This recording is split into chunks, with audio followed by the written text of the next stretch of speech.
the book of Numbers. It might sound like a math book, right? But it's actually about a journey, a long one. It covers 40 years of Israel's wandering through the wilderness. Right after the people of Israel encountered God at Mount Sinai, he gave them something very personal, a blessing. These verses were given by God to Aaron to bless Israel after their encounter with him at Mount Sinai, one we still hear in churches today. Numbers 6:24-26, the Lord bless you and keep you. The Lord make his face shine on you and be gracious to you. The Lord turn his face toward you and give you peace. That wasn't just a nice prayer, it was God's heart. It's the gospel in a nutshell, grace leading to peace, just like we receive through Jesus today. Now, why is this book called Numbers? Because God told Moses to count the people, not once, but twice. The first count happened after the Israelites left Mount Sinai, about 600,000, just the able-bodied men ready for battle, 20 years old and up, and that is called a military census. Then, 40 years later, they counted again. And guess what? The number had slightly dropped, about 2,000 less than before. That tells us something. In those 40 years, the people didn't grow in number. In fact, they shrank a little. That was unusual because in the Old Testament, blessings often meant growth, more people, more cattle, more fruitfulness. But here, it was like God was saying, I'm not blessing this disobedience. Let's step back and look at the bigger picture. From Exodus chapter 19 to Numbers chapter 10, it was just a few months. It is all one continuation at Mount Sinai. Moses was up on the mountain listening to God, receiving all those detailed rules and instructions.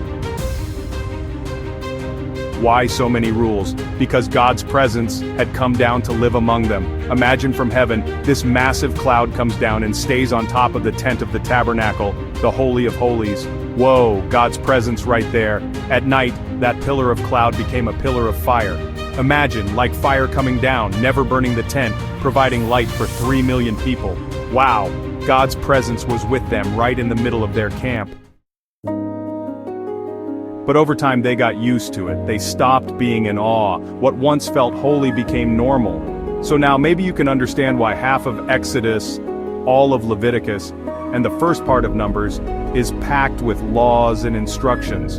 God was saying, don't be presumptuous, don't treat me lightly. I'm not just a flame in the sky, I'm the Lord who walks with you.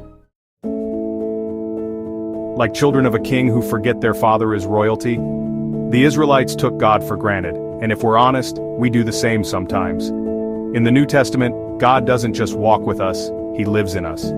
But when we forget how holy and amazing he is, we start to treat him casually, with no reverence. So God gave them laws, not to burden them, but to protect their relationship with him. From Exodus to Leviticus, and into Numbers chapter 10, God was laying down boundaries, guardrails. Because love without reverence can turn into pride, and pride always leads us away from him. So the book of Numbers isn't just about counting people, it's about counting what matters. Trust, reverence, and walking closely with God, even in the wilderness. But here's the good news. Even though the people failed, God didn't walk away. He stayed with them every step of the journey. And that same God stepped into our world, as Jesus. Jesus is the perfect picture of God's presence, full of grace and truth.